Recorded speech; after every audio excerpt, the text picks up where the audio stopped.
What was it like to work with Robert Mondavi?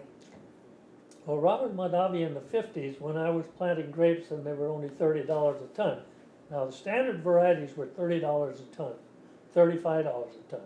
And I was changing from standard varieties for jug wines like Carriganans and Alicantes and those varieties. I was pulling those out and putting in rootstock and then grafting them to Cabernet, Pinot Noir, and Chardonnay.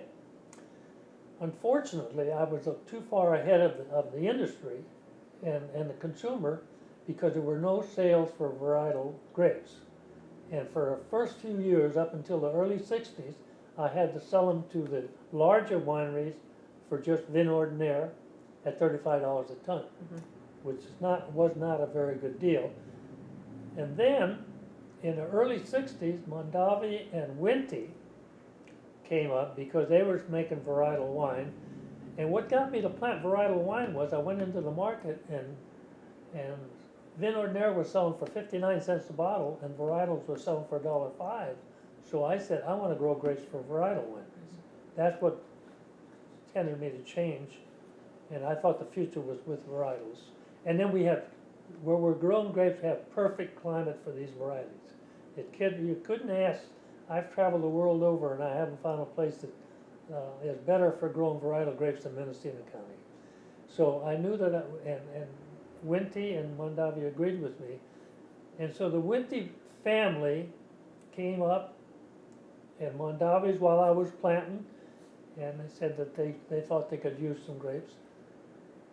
And I asked them, I would have to haul them to Napa and Livermore, which I was willing to do, and how I would be paid for them. And Herman Winty said to me, what do you get for them now? And I said, well, I get from $30 to $40 a ton. And he said, well, if you take your varietals to Livermore, we'll pay you twice as much as what the larger wineries are paying for vin ordinaire grapes. So what I got then was $85, $90 a ton, which was what saved me in the wine industry. And Bob Mondavi came up to the properties where I was at and saw what I was doing, and he paid me the same price, twice as much.